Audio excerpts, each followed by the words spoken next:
Welcome to T-SAT. I'm Naresh, history faculty. ఈరోజు మనము ఈ వీడియోలో భక్తి సూఫీ ఉద్యమాల గురించి నేర్చుకుందాము.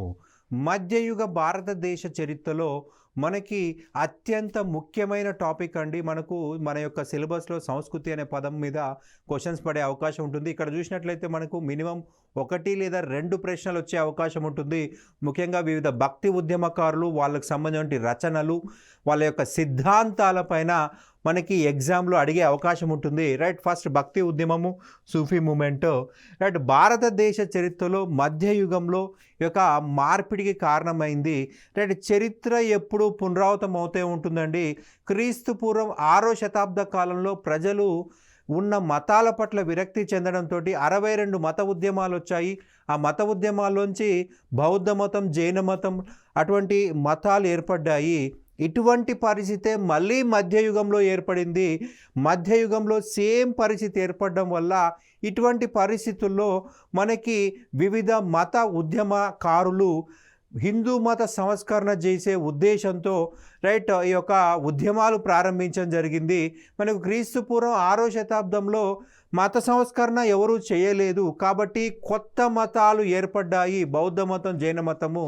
కానీ ఈ కాలం చూసినట్లయితే మనకి ప్రధానముగా రైట్ ఇస్లాం మతం భారతదేశానికి వచ్చింది. సో మత సంస్కరణ చేయాల్సిందే అని భావించి ఈ యొక్క ముఖ్యమైనటువంటి ఉద్యమకారులు మత సంస్కరణ ఉద్యమం ప్రారంభించారు. ఆ మత సంస్కరణ ఉద్యమానికి పెట్టిన పేరే భక్తి ఉద్యమము. మధ్యయుగ భారతదేశంలో హిందూ మతము, ఇస్లాం మతంలో మత విశ్వాసాలు, మూఢనమ్మకాలు తగ్గిస్తూ భక్తి సూఫీ ఉద్యమాలు వచ్చాయన్నమాట. ఈ భక్తి ఉద్యమము బాగా అనే పదం నుండి భక్తి అనే పదం పుట్టింది. భక్తిని వివరించిన తొలి గ్రంథం అంటే శ్వేతేశ్వర ఉపనిషత్ అని చెప్పాల్సి ఉంటుంది. భక్తి అనగా తనకు తానుగా దేవునికి అర్పించుకోవడం అని అర్థము. భక్తి అనగా తనకు తానుగా దేవునికి అర్పించుకోవడం అని అర్థము. భక్తి ఉద్యమకారులు కింది అంశాలను ప్రచారం చేశారు. ముఖ్యంగా వీళ్ళు ఏం ప్రచారం చేశారయ్యా అంటే విగ్రహారాధనను వ్యతిరేకించడం జరిగింది. మనకి మధ్యయుగంలో ఇస్లాం మతం భారతదేశానికి వచ్చింది. ఇస్లాం మతం చూసినట్లయితే సర్వ సమానత్వము మనకు కనిపిస్తుంది. విగ్రహారాధన లేదు. రైట్, మనకి కుల వ్యవస్థ లేదు. అందరూ సమానంగానే చూడబడ్డారు. ఎవరు ఎక్కువ కాదు, ఎవరు తక్కువ కాదు. డబ్బున్న వాళ్ళు, విఐపీలు లాంటి ఏ కల్చర్ అనేది కనిపించదు. డబ్బున్నవాడైనా పేదవాడైనా కింద కూర్చొని నమాజ్ చేయాల్సిందే. దేవుడు ముందు అందరూ సమానమే. కానీ మనకు ఈ యొక్క మతంలో బ్రాహ్మణుడు గర్భగుడిలో ఉంటాడు, క్షత్రియ వైశ్యులు మనకి మండపంలో ఉంటారు, శూద్రులు గుడి బయట ఉంటారు, దళితులు ఊరి బయట ఉంటారు. ఇది ఒక వివక్షత. సో అనేక మంది ఇస్లాం మతంలోని సమానత్వం వైపు వెళ్తున్నారు కాబట్టి హిందూ మతాన్ని సంస్కరించాలనుకున్నారు. హిందూ మతంలోని సంస్కరణ చేయకపోతే ఖచ్చితంగా అనేక మంది ఇస్లాం మతంలో కన్వర్ట్ అవుతారని భావించి రైట్ మత సంస్కరణ ఉద్యమం ప్రారంభించారు. అందులో వీళ్ళు విగ్రహారాధనని వ్యతిరేకించారు. ఈ విగ్రహారాధన వల్లనే ప్రజలు విరక్తి చెందుతున్నారని చెప్పేసి దీన్ని వ్యతిరేకించారు. కర్మకాండల్ని వ్యతిరేకించారు. యజ్ఞయాగాలను వ్యతిరేకించారు. వర్ణ వ్యవస్థను ఖండించారు. బ్రాహ్మణ, క్షత్రియ, వైశ్య, శూద్ర ఇటువంటి వర్ణ వ్యవస్థ ఉండకూడదు, అందరూ సమానమే. సమానత్వాన్ని ప్రచారం చేయడం జరిగింది. సమానత్వమును ప్రచారం చేయడం జరిగింది. రైట్, పూజారీ వ్యవస్థను వ్యతిరేకించడం జరిగింది. పూజారీ వ్యవస్థను వ్యతిరేకించారు. రైట్, సమాజం పైన పూజారి యొక్క ఆధిపత్యాన్ని వ్యతిరేకించారు. అందరూ సమానమే, ఎవరు ఎక్కువ కాదు, ఎవరు తక్కువ కాదు, దేవుడు ముందు అందరూ సమానమే. అలాగే సర్వమత సమ్మేళనాన్ని ప్రచారం చేయడం జరిగింది. భక్తి ఉద్యమానికి పునాది వేసింది ఆది శంకరాచార్యులు. మనకి ఇతను భక్తి ఉద్యమకారుడు కాదు, భక్తి ఉద్యమానికి పునాది లేదా బీజాలు వేసిన వ్యక్తిగా చెప్పాల్సి ఉంటుంది. రైట్, భక్తి ఉద్యమ స్థాపకుడు అంటే రామానుజాచార్యులు అని చెప్పాల్సి ఉంటుంది. భక్తి ఉద్యమము పునాది వేసిన వ్యక్తి అంటే శంకరాచార్యులు, విత్తనాలు వేసిన వ్యక్తి. రైట్, ఆ భక్తి ఉద్యమాన్ని ప్రారంభించిందంటే రామానుజాచార్యులు అని చెప్పాల్సి ఉంటుంది. భక్తి ఉద్యమం 2 రకాలు ఉంది, సగుణ భక్తి, నిర్గుణ భక్తి. సగుణ భక్తి ఉద్యమకారులు రైట్ దేవుడు ఉన్నాడు అన్నారు, అలాగే దేవాలయాలు నిర్మించాలి అన్నారు. వీరి ప్రకారము తీర్థయాత్రలకు, పుణ్యక్షేత్రాలకు వెళ్ళాలి. రైట్, మనకు ఫర్ ఎగ్జాంపుల్ సమర్థ రామదాసు, జ్ఞానదేవుడు, నామదేవుడు వీళ్ళంతా కూడా సగుణ భక్తి ఉద్యమకారులు. రైట్. నిర్గుణ భక్తి ఉద్యమకారులు దేవుడు సర్వాంతర్యామి, దేవుడు సర్వాంతర్యామి, గాల్లో ఉన్నాడు, నీళ్ళలో ఉన్నాడు, నిప్పులో ఉన్నాడు, భూమిలో ఉన్నాడు. రైట్. ప్రతి ఒక్కరిలో దేవుడు ఉన్నాడు. రైట్. రాజులో, బంటులో, సైనికుడిలో, అందరిలో ఉన్నాడు. దేవుడికి రూపం లేదు అంటారు. సో రూపమే లేని దేవుడికి దేవాలయాలు ఎందుకు అంటారు? రైట్. విశ్వమంతా దేవుడు ఉన్నాడు. అటువంటి సందర్భంలో రూపమే లేని దేవుడికి రైట్ మనము దేవాలయాలు ఎందుకు నిర్మించాలి? ఒక రాయిని పూజించడం కరెక్ట్ కాదు. రైట్. దేవుడిని ఒక చిన్న రాయికి నువ్వు కన్ఫర్మ్ చేయకూడదని ఈ నిర్గుణ భక్తి ఉద్యమకారులు వ్యతిరేకించడం జరిగింది. తీర్థయాత్రలను వ్యతిరేకించారు. పుణ్యక్షేత్రాలు దర్శించాల్సిన అవసరం లేదని చెప్పారు. ఎగ్జాంపుల్ వచ్చేసి కబీర్, దాదు దయాల్, గురునానక్, వీళ్ళంతా కూడా భక్తి ఉద్యమకారులు. మనకి గురునానక్ అనగానే సిక్కు మత స్థాపకుడు అంటాం, కానీ ఈయన సిక్కు మత స్థాపకుడు కాదండి, హిందూ మతాన్ని సంస్కరించే ప్రయత్నం చేశారు. అయితే ఇతని అనుచరులు, ఇతని తర్వాత వచ్చిన 9 మంది గురువులు దాన్ని ఒక మతం కింద అభివృద్ధి చేశారు. గురునానక్ యొక్క ఉద్దేశము హిందూ మత సంస్కరణ. ఇతను భక్తి ఉద్యమకారుడు అని గుర్తుపెట్టుకోవాలి. ఇక నెక్స్ట్ చూసినట్లయితే ఆది శంకరాచార్యులు, మన షార్ట్కట్లో శంకరాచార్యులు అంటాము. ఆది శంకరాచార్యులు కేరళలోని కాలడి అనే ప్రాంతంలో నమృద్రి అనేటువంటి బ్రాహ్మణ కుటుంబంలో జన్మించాడు. ఇతడు జన్మించిన కాలడి అనే ప్రాంతం పెరియార్ నదీ తీరంలో ఉంది. కేరళలో ఒక ముఖ్యమైన నది పెరియార్ నది. ఈ పెరియార్ నది ఒడ్డున ఉంది కాలడి. 8 సంవత్సరాల వయస్సులోనే సన్యాసం తీసుకున్నాడు. 32 సంవత్సరాలే జీవించాడు. మనకి చాలా గొప్ప మేధావులు చాలా తక్కువ వయసులో చనిపోతారు. గొప్ప గొప్ప వాళ్ళంతా కూడా ఎక్కువగా కష్టపడి రైట్ మనకి చాలా గొప్ప గొప్ప వాళ్ళంతా కూడా తక్కువ వయసులో చనిపోయారు. ఈయన కూడా చాలా చిన్న వయసులో చనిపోయాడు. 32 సంవత్సరాల వయసులోనే మరణించడం జరిగింది. రైట్. 8 సంవత్సరాల వయస్సులోనే అతను సన్యాసం తీసుకున్నాడండి. తన గురువుని వెతుకుతూ దాదాపు నర్మదా నది వరకు వెళ్ళడం జరిగింది. కేరళలోని కాలడి నుంచి అనేక మంది గురువులను వెతుక్కుంటూ రైట్ చివరిగా ఇతని గురువు ఎవరయ్యా అంటే గోవిందాపాల. ఇతను నర్మదా నది ఒడ్డున నివసించేటువంటి వ్యక్తి, మధ్యప్రదేశ్. రైట్. ఇతని యొక్క గొప్ప గురువుగా భావించి ఇతని దగ్గర చదువుకోవడం జరిగింది. ఇతని ద్వారా గొప్ప నాలెడ్జ్ సంపాదించాడు ఆది శంకరాచార్యులు. రైట్. ఇతని తల్లి పేరు వచ్చేసి ఆర్యమాంబ, తండ్రి పేరు వచ్చేసి శివగురువు. బిరుదులు వచ్చేసి ఆది గురువు, ప్రచ్ఛన్న బుద్ధుడు. ఈ రెండు గుర్తుపెట్టుకోవాల్సి ఉంటుంది, ఆది గురువు, ప్రచ్ఛన్న బుద్ధుడు. అయితే టిప్పు సుల్తాన్ ఈ యొక్క ఆది శంకరాచార్యుల్ని జగద్గురు అని చెప్పేసి పొగిడాడు. జగత్తుకే గురువు టిప్పు సుల్తాన్. ఈ టిప్పు సుల్తాన్ అనే వ్యక్తి ఆది శంకరాచార్యుని జగత్తుకే గురువు, జగత్తు అంటే విశ్వానికే గురువు అంటున్నాడు ఆది శంకరాచార్యులు. ఎవరన్నారు? టిప్పు సుల్తాన్, మైసూర్ యొక్క రాజు. రైట్. ఇక మనకి ఆది శంకరాచార్యుల యొక్క గ్రంథాలు చూసినట్లయితే సౌందర్య లహరి, శివానంద లహరి, వివేక చూడామణి, భజగోవింద స్తోత్రం. మనకి భక్తి ఉద్యమంలోంచి వివిధ గ్రంథాలు అడిగే అవకాశం ఉంటుందండి. ఖచ్చితంగా గ్రంథాలు గుర్తుపెట్టుకోవాలి. రైట్. ఇతను బ్రహ్మసూత్రాలు, భగవద్గీత మరియు 12 ఉపనిషత్తుల్లో సహా ప్రధాన గ్రంథాలపైన 18 వ్యాఖ్యానాలు అంటే అందరికీ అర్థమయ్యే భాషలో రాయడమే వ్యాఖ్యానము. మనకి చాలా గ్రంథాలు పద్య రూపంలో ఉంటాయి. ఆ పద్యాలు అందరికీ అర్థం కావు, సామాన్య వ్యక్తులకు కూడా అర్థం కావాలి అంటే మాట్లాడుకునే భాషలో రాయాలి. దాన్ని ఏమంటున్నాము? వ్యాఖ్యానము అంటున్నాము. బ్రహ్మసూత్రాలకి వ్యాఖ్యానం రాశాడు, భగవద్గీతకి వ్యాఖ్యానం రాశాడు, 12 ప్రధాన ఉపనిషత్తులకు వ్యాఖ్యానాలు రాయడం జరిగింది. రైట్. ఇతను హిందూ మత ఏకం చేయడం కోసము భారతదేశానికి 4 దిక్కులా 4 శక్తిపీఠాలు ఏర్పాటు చేశారు. రైట్. ఇతనికంటే ముందు అనేక మతాలుగా, అనేక శాఖలుగా హిందూ మతం విడిపోయి ఉంది. మనకి వైష్ణవుల్లో కొన్ని వందల బ్రాంచులు ఉన్నాయి, శైవుల్లో కొన్ని వందల బ్రాంచులు ఉన్నాయి. శైవ వైష్ణవ విభేదాలు తొలగించే ప్రయత్నం చేశాడు. శైవులు వైష్ణవుల్ని ఒకటి కలిపే ప్రయత్నం చేసిన వ్యక్తి ఆది శంకరాచార్య. మనకి పల్లవుల కాలంలో, చోళుల కాలంలో శైవ వైష్ణవ విభజన కనిపిస్తుంది. అంటే ఈ శైవ మతము అది మాత్రమే మతంగా, శివుడు మాత్రమే దేవుడిగా అంగీకరించే వాళ్ళు, వైష్ణవులు విష్ణుని మాత్రమే దేవుడిగా అంగీకరించే వాళ్ళు. అయితే ఈయనేం చేశాడు, అందరినీ కలిపే ప్రయత్నం చేశాడు, హిందూ మతాన్ని ఒకటిగా చేసే ప్రయత్నం చేశారు. మనకి హిందూ మతంలో అనేక సబ్ బ్రాంచులు ఉన్నాయి. అఘోరాలు అని చెప్పేసి, కాలాముఖులు అని చెప్పేసి, కాపాలిక అని చెప్పేసి, కాలభైరవ, పాశుపత, వీర వైష్ణవం, వీరశైవం, ఇవన్నీ కూడా ఒక దగ్గర తీసుకొచ్చే ప్రయత్నం చేశాడు ఆది శంకరాచార్యులు. రైట్, 4 దిక్కుల 4 మఠాలు ఏర్పాటు చేశారు. ఉత్తర దిక్కు చూసినట్లయితే జ్యోతిర్మఠము, ఉత్తర దిక్కు చూసినట్లయితే జ్యోతిర్మఠము బదరీనాథ్ ఉత్తరాఖండ్. మనకి దక్షిణ దిక్కు చూసినట్లయితే, సౌత్ చూసినట్లయితే మనకి శారదా మఠము శృంగేరి కర్ణాటక. అలాగే తూర్పు దిక్కు చూసినట్లయితే ఈస్ట్ దిక్కున మనకు గోవర్ధన మఠము పూరి ఒడిషా. అలాగే పశ్చిమ దిక్కు కాళికా మఠం ద్వారకా. ఈ 4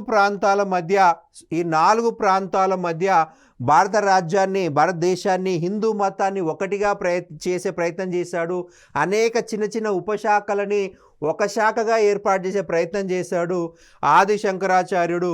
రైట్, ఉత్తర దిక్కున జ్యోతిర్మఠము బద్రీనాథ్, దక్షిణ దిక్కున శారదా మఠం శృంగేరి, తూర్పు దిక్కున గోవర్ధన మఠం పూరి, పశ్చిమ దిక్కున కాళికా మఠం ద్వారకా గుజరాత్. ఈ 4 ప్రాంతాల ద్వారా భారతదేశాన్ని ఏకం చేసే ప్రయత్నం చేశాడు. ఆది శంకరాచార్యులు విద్యార్థులు, అతని శిష్యులనే స్మార్తులు, అతని అనుచరులనే స్మార్తులు అని చెప్పేసి అంటారు. అద్వైత సిద్ధాంతమును చెప్పాడు. అద్వైత సిద్ధాంతమును రైట్ చెప్పడం జరిగింది ఆది శంకరాచార్యులు. మనకి అద్వైత సిద్ధాంతం ప్రకారం అంతా మాయా, అంతా మిథ్య, కంటికి కనిపించేదేది నిజం కాదు, బ్రహ్మన్ మాత్రమే నిజం అంటాడు. బ్రహ్మన్ అంటే దేవుడు, దేవుడు మాత్రమే నిజము. ఆత్మ అనేది నాశనం అయిపోతుంది. రైట్, ఆత్మ వెళ్ళిపోయి పరమాత్మలో విలీనం కావాలి అని చెప్పేసి ఆది శంకరాచార్యులు చెప్పడం జరిగింది. మనకి అంతా మాయ, అంతా మిథ్య. ఒకసారి ఆది శంకరాచార్యులు అతని శిష్యులతో పాటు అడవి గుండా ప్రయాణం చేస్తుండగా ఒక భారీ ఏనుగు కోపంతో పరిగెత్తుకొని వస్తూ ఉంది. సో అందరూ దూరంగా వెళ్ళిపోయి చెట్ల వెనుకల దాచుకున్నారు. ఆ ఏనుగు వెళ్ళిపోయింది. ఆ ఏనుగు వెళ్ళిపోయిన తర్వాత ఒక విద్యార్థి ఏమడిగాడంటే, ఒక శిష్యుడు ఏమడిగాడంటే, గురువు గారు మీరే చెప్పారు కదా అంతా మాయ, మరి ఏనుగు రావడం కూడా మాయే కదా, మనం ఎందుకు పారిపోవాలి, ఏనుగు రావడం కూడా మాయే కదా అని అడిగితే ఆది శంకరాచార్యులు ఏం చెప్పారంటే, ఏనుగు రావడం మాయ, మనం పారిపోవడం కూడా మాయే అని చెప్పేసి చెప్పడం జరిగింది. సో అంతా మాయా అని చెప్పాడు ఆది శంకరాచార్యులు అద్వైత సిద్ధాంతం ప్రకారము. ఆది శంకరాచార్యులు పునాది వేస్తే దాన్ని అభివృద్ధి చేసిన వ్యక్తి రామానుజాచార్యులు. సో అందుకేం చెప్పాలి, భక్తి ఉద్యమ స్థాపకుడు రామానుజాచార్యుడు. అతను పుట్టగానే పెట్టిన పేరు లక్ష్మణ. రైట్, ఎవరైనా కానీ జనరల్గా పుట్టగానే ఒక పేరు పెడతారు, తర్వాత మళ్ళీ దాన్ని మార్చే అవకాశం ఉంటుంది. రైట్, పుట్టినప్పుడు పెట్టిన పేరు లక్ష్మణ, తర్వాత కాలంలో ఇలయ పెరుమాల్గా మార్చడం జరిగింది. మార్చారు. అయితే రామానుజాచార్యగా సన్యాసం తీసుకునేటప్పుడు పెట్టుకున్న పేరు ఇది. పెట్టిన పేరు రామానుజాచార్యులు. శ్రీ పెరుంబుదూర్ అనే ప్రాంతంలో జన్మించాడు. ఇతను మరణించిన ప్రాంతం శ్రీరంగం అని చెప్పాల్సి ఉంటుంది. శ్రీరంగము. రామానుజాచార్యులు తిరుక్కనంబి యాదవ ప్రకాశ వద్ద చదువుకోవడం జరిగింది. తిరుక్కనంబి యాదవ ప్రకాశ. రైట్, ఒకరోజు తన ఇంటికి భోజనానికి ఆహ్వానించడం జరిగింది. ఈ తిరుక్కనంబి యాదవ ప్రకాశ వచ్చేసి వైశ్య కులస్థుడు. రైట్, వీళ్ళేమో బ్రాహ్మణులు. రైట్, తంజమాంబ ఇతని యొక్క భార్య.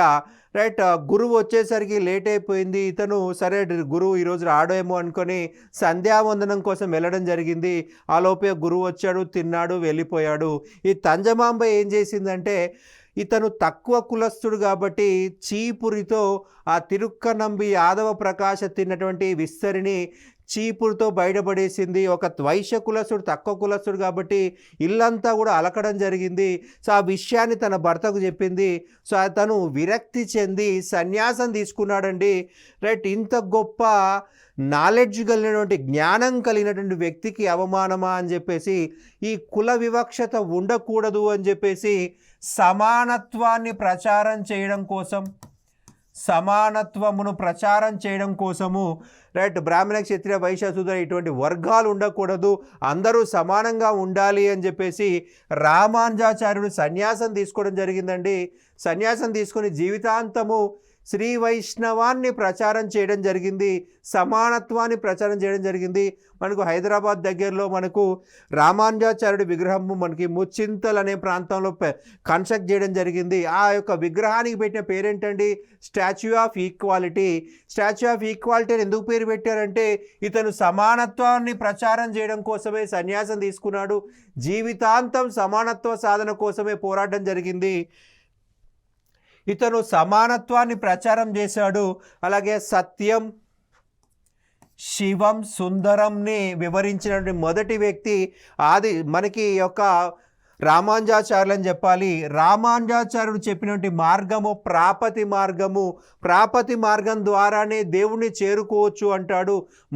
మనము దేవునికి అర్పించుకోవడమే ఈ యొక్క ప్రాపతి మార్గము అంటున్నాడు. దాన్నే మనము భక్తి అంటున్నాము. రైట్, దేవుడికి మనకు మధ్య అంబికా దర్బార్ బతి ఏం అవసరం లేదు, అనుసంధానకర్తలు అవసరం లేదు, విగ్రహాలు అవసరం లేదు, రైట్ అని వ్యతిరేకించాడు ఈయన. ఇతని సిద్ధాంతం ఏందయ్యా అంటే విశిష్టాద్వైతము. విశిష్టాద్వైతం చెప్పడం జరిగింది. అంతా మాయ కాదు అంటాడు ఈ యొక్క రామానుజాచార్యులు. అంతా మాయ కాదు, విశిష్టాద్వైతము. మనకి ఎగ్జామ్ పాయింట్ ఆఫ్ వ్యూలో అద్వైతము, విశిష్టాద్వైతం వీటికి మ్యాచ్ ద ఫాలోయింగ్లు అడిగే అవకాశం ఉంటుంది. ఖచ్చితంగా గుర్తుపెట్టుకోవాలి. ఆది శంకరాచార్యులు అద్వైతం అని చెప్పుకున్నాము, రామానుజాచార్యులు విశిష్టాద్వైతము. అండ్ గ్రంథాలు చూసినట్లయితే వేదాంత నగరి, వేదాంత భాష్యము, శ్రీ భాష్యము, వేదాంత దీపిక. అలాగే ఇతడు శ్రీ భాష్యం అనే పేరుతో బ్రహ్మసూత్రాలకు వ్యాఖ్యానం రాయడం జరిగింది. అందరికీ అర్థమయ్యే భాషలో రాయడమే వ్యాఖ్యానము. శ్రీ భాష్యం అనే పేరుతో వ్యాఖ్యానం రాయడం జరిగింది. ఇక నెక్స్ట్ చూసినట్లయితే మనకి మధ్వాచార్యులు, అసలు పేరు వచ్చేసి వాసుదేవుడు, కర్ణాటకలోని ఉడిపి ప్రాంతంలో జన్మించాడు. అలాగే ఇతను 14వ శతాబ్దానికి చెందిన వ్యక్తి. ఇతను కృష్ణుడి భక్తుడు. రైట్, కృష్ణ భక్తి అంటే వైష్ణవ భక్తి, విష్ణు భక్తి. రైట్, ద్వైత సిద్ధాంతమును చెప్పడం జరిగింది. మధ్వాచార్యులు ఏం చెప్పాడండి? ద్వైత సిద్ధాంతము. రైట్, ఇతను రచించిన గ్రంథాలు వచ్చేసి అనువాఖ్యానం, అనుభాష్యం, గీతా తాత్పర్య, ప్రస్థానత్రయ భాష్యం, బ్రహ్మసూత్ర భాష్యం అనేటువంటివి ఇతను రాయడం జరిగింది. ఇతడే బ్రహ్మసూత్రాలకు మొదటిసారిగా కన్నడంలో వ్యాఖ్యానం రాయడం జరిగింది. కన్నడంలో వ్యాఖ్యానం రాశాడు. ఇతడు ఉడిపి ప్రాంతంలో శ్రీకృష్ణుడికి దేవాలయం నిర్మించడం జరిగింది. మధ్వాచార్యులు కర్ణాటకలో దాసకూట అనే ఉద్యమాన్ని ప్రారంభించాడు. దాసకూట అంటే భగవంతుని సేవకులు అని అర్థము. ఇక నెక్స్ట్ పర్సన్ చూసినట్లయితే నింబార్కుడు. ఇతను తెలంగాణ ప్రాంతానికి చెందిన వ్యక్తి. ఇతను 15వ శతాబ్దానికి చెందిన వ్యక్తి. వైష్ణవ భక్తుడు. కృష్ణ భక్తిని, శ్రీకృష్ణ భక్తిని లేదా విష్ణు భక్తిని ప్రచారం చేసిన వ్యక్తి. రైట్, ఇతని సిద్ధాంతం వచ్చేసి ద్వైత అద్వైతం అని చెప్పాల్సి ఉంటుంది. ద్వైతాద్వైతము. రైట్, ఆదిశంకరాచార్యుడి యొక్క అద్వైతాన్ని మధ్వాచార్యుడి యొక్క ద్వైతాన్ని కలిపి ద్వైతాద్వైతం చెప్పడం జరిగింది. అద్వైతాన్ని చెప్పడం జరిగింది. అంటే దీన్నే మనం ఏమంటాము? అభేద భావం అంటాము. ద్వైత అద్వైతం అని చెప్పేసి అంటాము. ద్వైతాద్వైతాన్నే అభేద. రైట్, ఇతను రాసిన గ్రంథం మనకి exam point of view important అండి. వేదాంత పారిజాత సౌరభము. ఇక నెక్స్ట్ చూసినట్టయితే వల్లభాచార్యుడు ఉత్తరప్రదేశ్లోని గంగా తీరంలో జన్మించడం జరిగిందండి. ఈ వల్లభాచార్య కుటుంబము తెలుగు వాళ్ళు. ఈ తెలుగు వాళ్ళు కాశీ ప్రాంతానికి వలస వెళ్ళడం జరిగింది. సో కాశీ ప్రాంతము గంగానది తీరంలో వల్లభాచార్యుడు జన్మించడం జరిగింది. యాక్చువల్గా వీళ్ళ తల్లిదండ్రులు తెలుగు వాళ్ళు. ఇక్కడ కాశీ ప్రాంతానికి వలస వెళ్ళి అక్కడ శ్రీనివాసం ఏర్పాటు చేసుకున్నారు. సో కాశీలో జన్మించాడు. అలాగే శ్రీకృష్ణదేవరాయ ఆస్థానంలో ఉన్నాడు. శ్రీకృష్ణదేవరాయ ఆస్థానంలో ఉన్నటువంటి వ్యక్తి వల్లభాచార్యుడు. వల్లభాచార్యుడు చెప్పిన సిద్ధాంతము శుద్ధాద్వైతము. రైట్. ఇతడు బ్రహ్మసూత్రాలకు వ్యాఖ్యానం రాయడం జరిగింది. రైట్. ఇతను కృష్ణ భక్తిని ప్రచారం చేశాడు. శ్రీకృష్ణుడి యొక్క భక్తుడు. ఇతను గోవర్ధన కొండపై శ్రీకృష్ణుడికి దేవాలయం నిర్మించాడు. ఇతడి శిష్యులు రచించిన గ్రంథములను కృష్ణతత్వములు అని చెప్పేసి చెప్పడం జరుగుతుంది. ఇతడి యొక్క శిష్యులు 8 మంది. సో అష్టచుప్ అంటారు. ఈ అష్టచుప్లో అతి ముఖ్యమైన వ్యక్తి సూర్దాస్. అష్ట అంటే 8 మంది శిష్యులు ఉన్నారు ఇతనికి. 8 మంది శిష్యులను కలిపి ఒకే పదంలో చెప్పాలంటే అష్టచుప్ అంటాము. అందులో అతి ముఖ్యమైన వ్యక్తి సూర్దాస్. ఇతడు ప్రచురించిన విధానమును పుష్టి మార్గం అంటాము. మనకి రామానుజాచార్యుడి విధానము ప్రాపతి మార్గం అయితే, రైట్, ఈ యొక్క వల్లభాచార్యుడి యొక్క విధానము పుష్టి మార్గం అని చెప్పేసి గుర్తుపెట్టుకోవాల్సి ఉంటుంది. రైట్. మనకి ఒక్కసారి మనము 5 సిద్ధాంతాల పేర్లు గుర్తుపెట్టుకునేది చూద్దాము. శంకరాచార్యుడు, ఆది శంకరాచార్యుడు. ఏం చెప్పుకున్నామండి? అద్వైతము. మనకి ఎగ్జామ్లో మ్యాథ్స్ ద ఫాలోయింగ్లో అడుగుతాడు. అద్వైతము చెప్పడం జరిగింది. రామానుజాచార్యుడు విశిష్టాద్వైతము. మధ్వాచార్య ద్వైతము. రైట్. అలాగే నింబార్క ద్వైతాద్వైతము. అలాగే ఫైనల్గా వల్లభాచార్య శుద్ధాద్వైతము. రైట్. ఈ 5 గురించి మనం ఆల్రెడీ చెప్పుకున్నాం. మరొకసారి ఎందుకు రాసామంటే ఇది మ్యాథ్స్ ద ఫాలోయింగ్లో ఎగ్జామ్లో అడుగుతారు. శంకరాచార్య అద్వైతము, రామానుజాచార్య విశిష్టాద్వైతము, రైట్, మధ్వాచార్య ద్వైతము, నింబార్క ద్వైతాద్వైతము, వల్లభాచార్య శుద్ధాద్వైతం. ఇవి కంపల్సరీగా గుర్తుపెట్టుకోవాలి. ఖచ్చితంగా మనకు రిపీటెడ్గా అడిగే అవకాశం ఉంటుంది. ఇక నెక్స్ట్ చూసినట్లయితే ఉత్తర భారతదేశంలో భక్తి ఉద్యమాన్ని ప్రారంభించిన వ్యక్తి రామానందుడు. ఇతనే మొదటి వ్యక్తిగా చెప్పాల్సి ఉంటుంది. మనకు భక్తి ఉద్యమం అనేది దక్షిణ భారతదేశంలో ప్రారంభమైంది, ఉత్తర భారతదేశానికి వెళ్ళిపోయింది. సూఫీ ఉద్యమం అనేది ఉత్తర భారతదేశంలో స్టార్ట్ అయింది, దక్షిణ భారతదేశానికి వచ్చింది. ఉత్తర భారతదేశంలో భక్తి ఉద్యమాన్ని ప్రారంభించాడు. ఇతడు అతని యొక్క సిద్ధాంతాన్ని పాటించాడు. విశిష్టాద్వైతమును, అలాగే సమానత్వం అనే భావాన్ని ప్రచారం చేశాడు. సింపుల్గా చెప్పాలంటే అతని యొక్క అనుచరుడనే చెప్పుకోవాలి, శిష్యుడనే చెప్పుకోవాలి. డైరెక్ట్ శిష్యుడు కాకపోయినా సిద్ధాంతాలు ప్రచారం చేశాడు కాబట్టి శిష్యుడు అంటాము. ఆనంద భాష్యం అనే పేరుతో బ్రహ్మసూత్రాల పైన రామానందుడు వ్యాఖ్యానం చేయడం జరిగింది. అండ్ ఇంకొక పాయింట్ గుర్తుపెట్టుకోవాలండి. ఇతను హిందీని మొట్టమొదటిసారిగా భక్తిని ప్రచారం చేయడానికి ఉపయోగించుకున్నాడు. హిందీలో బోధనలు చేసినటువంటి తొలి వ్యక్తి రామానందుడు. సంస్కృత భాషని భక్తి ఉద్యమకారులు వ్యతిరేకించారు, హిందీని ఉపయోగించుకున్నారు. సంస్కృత భాష ప్రాధాన్యత ఈ భక్తి ఉద్యమం వల్ల తగ్గింది, ప్రాంతీయ భాషల ప్రాంతం పెరిగింది. రామానుజాచార్యుడు చూసినట్లయితే తమిళంలో బోధనలు చేశాడు, మధ్వాచార్యుడు చూసినట్లయితే కన్నడలో బోధన చేశాడు, నింబార్కుడు చూసినట్లయితే తెలుగులో, అలాగే మనకి వల్లభాచార్యుడు కూడా తెలుగులో యొక్క భక్తిని ప్రచారం చేశారనమాట. ప్రాంతీయ భాషలకు ప్రాధాన్యత పెరిగింది. హిందీ, తమిళ్, మరాఠీ, కన్నడ, తెలుగు, ఈ ప్రాంతీయ భాషలు, హిందీ కూడా ప్రాంతీయ భాష, ఆ కాలంలో ప్రాంతీయ భాష. రైట్. మనకి సంస్కృత ప్రాధాన్యత తగ్గించారు ఈ భక్తి ఉద్యమకారులు. ఇతని 12 మంది శిష్యులు, వివిధ కులాల వారు ఉన్నారు, వివిధ మతాల వారు ఉన్నారు. వీళ్ళని అవధూతలు అని చెప్పేసి పిలవడం జరిగింది. ఇతను సగుణ భక్తి ఉద్యమకారుడు, సగుణ భక్తిని ప్రచారం చేశాడు. రామానందుడు ఉత్తర భారతదేశంలో తొలిసారిగా రామభక్తిని ప్రారంభించడం జరిగింది, రామభక్తిని ప్రచారం చేయడం జరిగింది. రైట్.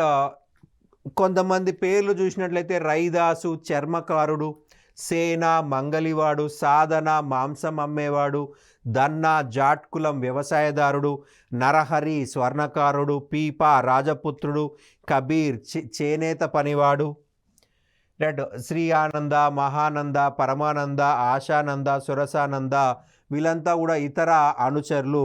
రైట్. వివిధ కులాల వారు ఉన్నారు రామానందుడి యొక్క శిష్యులు. చూడండి, చర్మకారుడు, రైట్, అంటే లో క్యాస్ట్, మనకి చెప్పులు కుట్టుకునే కులం అనమాట రైదాసు. సేన మంగలివాడు, సాధన బుచర్, మనకి మాంసం అమ్మేవాడు. అంటే వివిధ కులాల వారు ఉన్నారు ఈ యొక్క రామానందుడు. అంటే సమానత్వానికి ప్రాధాన్యత ఇచ్చాడు, కుల వ్యవస్థని వ్యతిరేకించాడు రామానందుడు. అందరూ సమానమే. రైట్. రామానుజాచార్య యొక్క సమానత్వమును ప్రచారం చేశాడు రామానందుడు. ఇక రామానందుడు తర్వాత చూసినట్లయితే కబీర్. ఇతడు ఉత్తరప్రదేశ్లోని వారణాసి అనే ప్రాంతంలో జీవించాడు. నిర్గుణ భక్తిని ప్రచారం చేయడం జరిగింది. సో ఇతను ఏమని పిలుస్తామంటే భారతదేశపు కాల్ మార్క్స్ అంటాము. రైట్. కబీర్ తన రచనలను హిందీలో ప్రచారం చేయడం జరిగింది, హిందీ భాషను ఉపయోగించుకోవడం జరిగింది. కబీర్ యొక్క భార్య పేరు లోయ, కొడుకు పేరు కమల్. కబీర్ అనగా గొప్ప జ్ఞాని అని అర్థము. రైట్. కబీర్ హిందీలో రాసిన పద్యాలను దోహాలు అని చెప్పేసి అంటాము. మనకు చాలా ఫేమస్ పద్యాలు ఉన్నాయి. కల్కా కామ్ ఆజ్ కా కరో, ఆర్ కా కామ్ అభీ కరో అని చెప్పేసి 2 లైన్లు ఉన్న పద్యాలు ఏమంటామండి? దోహాలు అంటాము. కబీర్ హిందీలో రాసిన గ్రంథాలను సఖీలు అంటారు. కబీర్ శిష్యులని కబీర్ పంతీలు అని చెప్పేసి పిలవడం జరుగుతుంది. కబీర్ తన దోహాలన్నిట్లో కలిపి బిజక్ అనే పేరుతో సంకలనం చేయడం జరిగింది. ఇతడు బ్రాహ్మణ కులంలో పుట్టినప్పటికీ నీరు నామా అనేటువంటి ముస్లిం నేత పనివారింట్లో పెరిగాడు. సమాజంలో గల మూఢ విశ్వాసాలను వ్యతిరేకిస్తూ ఉద్యమాన్ని ప్రచారం చేయడం జరిగింది. ఇతని బోధనలు చూసినట్లయితే నీళ్ళలో మునిగితే ముక్తి వచ్చినట్లయితే కప్పలకి చేపలకి ఎప్పుడో ముక్తి రావాలి. మనకు కుంభమేళాను వ్యతిరేకించాడు. కుంభమేళాలో మనం స్నానం చేసినట్లయితే మోక్షం వస్తే, మరి గంగా నదిలో ఎప్పుడు కప్పలు మునుగుతూనే ఉంటాయి, తేలుతూనే ఉంటాయి, చేపలు మునుగుతూనే ఉంటాయి, తేలుతూనే, మరి మోక్షం రావాలి కదా కప్పలకి చేపలకి, మనిషికి ఎందుకు మోక్షం ఉందని సమాజాన్ని ప్రశ్నించాడు కబీర్. రాయిని పూజిస్తే మోక్షం వస్తే నేను పెద్ద కొండనే మొక్కుతాను అన్నాడు కబీర్ దాస్. ఒక చిన్న రాయిని పూజిస్తే మోక్షం వస్తే పెద్ద కొండనే మొక్కుతానంటాడు. రైట్. సింపుల్గా చెప్పినట్లయితే ఇతను మనకి నిర్గుణ భక్తికి చెందిన వ్యక్తి. రైట్. ఆకారం లేని దేవుణ్ణి ఈయన దేవుణ్ణి నిరాకరించలేదండి, దేవుణ్ణి పూజించాడు. దేవుడికి ఆకారం ఉండకూడదు అంటాడు. మనమెవరు దేవునికి ఆకారం వేయడానికి? మనమెవరు దేవుణ్ణి విగ్రహ రూపంలో కొలవడానికి? దేవుడు సర్వాంతర్యామి, నీళ్ళలో ఉన్నాడు, నిప్పులో ఉన్నాడు, గాల్లో ఉన్నాడు. మనం ఒక రాయికి పరిమితి చేయడం అనేది మూర్ఖత్వం అంటాడు. రైట్. సత్యం తెలియని వాడే మత యుద్ధాలు చేస్తాడు. ఆ మతం వాళ్ళు ఈ మతం పైన, ఈ మతం వాళ్ళు ఆ మతం పైన దాడులు చేస్తారు, అది తప్పు అంటున్నాడు. సత్యం తెలియని వాడు, నిజం తెలియని వాడే మత యుద్ధాలు చేస్తాడు. హిందువులు ఏకాదశిని, ముస్లింలు రంజాన్ మాసంను పవిత్రంగా పూజిస్తారు. మిగిలినవన్నీ మీ దృష్టిలో మంచివి కాదా అని చెప్పేసి ప్రశ్నించాడు. అంటే ఏకాదశి మంచి రోజు, మరి రంజాన్ నెలంతా మంచి నెల అయితే మరి మిగతా రోజులు చెడ్డ రోజులా అని క్వశ్చన్ చేస్తున్నాడు ఈ యొక్క కబీర్. రైట్. కబీర్కి సమకాలీనంగా ఉన్న మరి ఒక వ్యక్తి గురునానక్ అని చెప్పాలి. ఇతడు పంజాబ్ రాష్ట్రంలోని తల్వండి ప్రాంతంలో జన్మించాడు. రైట్. అయితే ప్రస్తుతము ఈ యొక్క పంజాబ్ ప్రాంతం పాకిస్తాన్ వైపు వెళ్ళిపోయిందండి. రైట్. కర్తార్పూర్ అనే ప్రాంతంలో మరణించాడు. రైట్. సిక్కు మతంలో మొదటి గురువుగా చెప్పాలి. యాక్చువల్గా ఇతను హిందూ మతంలోని ఖత్రీ అనే కులానికి చెందిన వ్యక్తి. ఖత్రీ కులము పంజాబ్లో అప్పర్ క్యాస్ట్ అనమాట. ఇతడు సికిందర్ లోడీ వద్ద గణాంక శాఖ అధికారిగా మనకి పంజాబ్లో లాహోర్లో పనిచేశాడు. మనకి దౌలత్ ఖాన్ లోడీ పంజాబ్ యొక్క గవర్నర్ అని చెప్పేసి చెప్పుకున్నాము. ఈ పంజాబ్లో గణాంక శాఖ అధికారిగా పనిచేశాడు. యాక్చువల్గా గురునానక్కి చిన్నప్పటి నుంచి కూడా మెడిటేషన్ చేస్తూ ఉండేవాడు. కానీ ఇతని తండ్రి ఏమో ఇతన్ని అకౌంటెంట్ చేయాలనుకున్నాడు. గురునానక్ యొక్క బావ ఈ యొక్క దౌలత్ ఖాన్ లోడీ దగ్గర పనిచేయడం జరిగింది. సో అతనికి అసిస్టెంట్గా గురునానక్ యొక్క తండ్రి బలవంతంగా గురునానక్ని చేర్చడం జరిగింది. కానీ అతనికి ఇష్టం లేకపోయినా కొద్ది రోజులు పనిచేశాడు. పనిచేసి తర్వాత అతను బయటకు వచ్చేసాడు. సుల్తాన్పూర్ సమీపంలోని 1499లో బియాస్ నది ఒడ్డున ఈయనకు జ్ఞానోదయం అయింది. రైట్, ఇతనికి జ్ఞానోదయం అయింది. పూర్తిగా సన్యాసిగా మారిపోయాడు. ఇతను రాసిన గ్రంథము జప్జీ సాహిబ్ అనేది ఇతను రాసిన గ్రంథము. రైట్, సిక్కు మతం చూసినట్లయితే సిక్కు అనగా శిష్యుడు అని అర్థము. సింగ్ అనగా సింహము. సిక్కు మతంలో 10 మంది గురువులు ఉన్నారు. గురునానక్ ఈ గురు పరంపరలో తొలి వ్యక్తి. గురునానక్ మాత్రమే భక్తి ఉద్యమకారుడు. భక్తిని మాత్రమే ప్రచారం చేసిన ఏకైక వ్యక్తి గురునానక్ అన్నమాట సిక్కు మతంలో. రైట్, అతని ఉద్దేశం సిక్కు మత స్థాపన కాదు. ఇతని 9 మంది అనుచరులు దాన్ని ఒక మతం కింద మార్చేశారు. 9 మంది వారసులు, గురువులు. భక్తి ఉద్యమానికి సంబంధం లేదు. వీళ్ళు సిక్కు మత అభివృద్ధి కృషి చేశారు. రెండవ గురువు వచ్చేసి గురు అంగద్. పంజాబీ భాషకు గురుముఖి లిపిని అభివృద్ధి చేశాడు. రైట్, హుమయూన్ ఇతనికి సమకాలీనుడు. హుమయూన్ గురు అంగద్ని కలుసుకున్నాడు. రైట్, గురు అమర్దాస్ 1552 నుంచి 1574 వరకు ఉన్నాడు. గురు కా లంగర్ అనే సామూహిక వంటశాలను ప్రారంభించాడు. అందరికీ సమానంగా భోజనం అందాలి. గురు కా లంగర్ అంటరానితనానికి వ్యతిరేకంగా ఆ యొక్క గురు కా లంగర్ని ప్రారంభించడం జరిగింది. ఇతడు 22 మంజీలుగా ఆధ్యాత్మిక రాజ్యాన్ని విభజించాడు. సతీ మరియు పర్దా వ్యవస్థలను నిషేధించాడు. గురు రామ్దాస్ అక్బర్ నుండి స్వర్ణ దేవాలయం ప్రాంతాన్ని పొందడం జరిగింది. రైట్, గురు అర్జున్ దేవ్ ఇతని కాలంలో అమృత్సర్లో హర్ మందిర్ సాహిబా లేదా స్వర్ణ దేవాలయాన్ని నిర్మించడం జరిగింది. ఇతడు సిక్కుల పవిత్ర గ్రంథమైన ఆది గ్రంథ్ లేదా గురు గ్రంథ్ సాహిబా గ్రంథంను రచించాడు. ఆదాయంలో 10వ వంతు గురువుకు చెల్లించే మన్సద్ అనే పద్ధతిని ప్రవేశపెట్టాడు. అయితే ఇతను రాజకీయాల్లో ఉండడం వల్ల రైట్ ఇతన్ని జహంగీర్ ఉరి తీయడం జరిగింది. రైట్, 6వ గురువు గురు హరగోవింద్. ఇతను మొఘల్తో యుద్ధాలు చేశాడు. గురు హరరాయ్, గురు హరకిషన్. ఇతను 5 సంవత్సరాల వయసులో రైట్ గురువు కావడం జరిగింది. 8 సంవత్సరాల వయసులో మచూచి వ్యాధితో మరణించడం జరిగింది. స్మాల్ పాక్స్ అని చెప్పేసి అంటాము. రైట్, గురు తేజ్ బహదూర్ ఇతడు సచ్చా పాదుషాగా ప్రకటించుకున్నాడు. ఇతన్ని ఔరంగజేబ్ ఉరి తీయడం జరిగింది. రైట్, 10వ గురువు వచ్చేసి గురు గోవింద్ సింగ్, చివరి సిక్కు గురువు. ఇతడు కల్సా వ్యవస్థను, పహాల్ విధానాన్ని ప్రారంభించి ప్రతి సిక్కు వ్యక్తి 5 విషయాలు ధరించాలని చెప్పడం జరిగింది. అవి కేష్ జుట్టు కత్తిరించరాదు, కంగా దువ్వెన, కృపాన్ కత్తి, కడా కడియం, కచా పొడవాటి దుస్తువులు. రైట్, 1699లో కల్సా అనే సిక్కు సైనిక విధానాన్ని ప్రారంభించాడు. ఇతను ఔరంగజేబ్తో అనేక యుద్ధాలు చేయడం జరిగిందండి.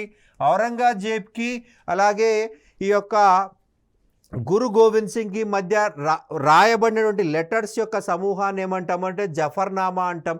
ఔరంగజేబ్ ఈయనకు రాసిన లెటర్స్, ఈయన ఔరంగజేబు రాసిన లెటర్స్ని జఫర్నామా అంటాము. మొదటి బహదూర్ షా ఇతనికి మన్సబ్దార్ పదవి ఇచ్చాడు. రైట్, గురు గోవింద్ సింగ్ మరణాంతరం బందా బహదూర్ అనే వ్యక్తి ఈ యొక్క సిక్కులకి నాయకుడు కావడం జరిగింది. రైట్, ఇదండి మనకు భక్తి ఉద్యమం సంబంధించి ముఖ్యమైన అంశాలు. మనకి ఈ యొక్క చాప్టర్లో ఖచ్చితంగా వివిధ పుస్తకాలపైన, సిద్ధాంతాలపైన క్వశ్చన్ అడిగే అవకాశం ఉంటుంది. వాటిపైన ఫోకస్ చేయండి. Thank you.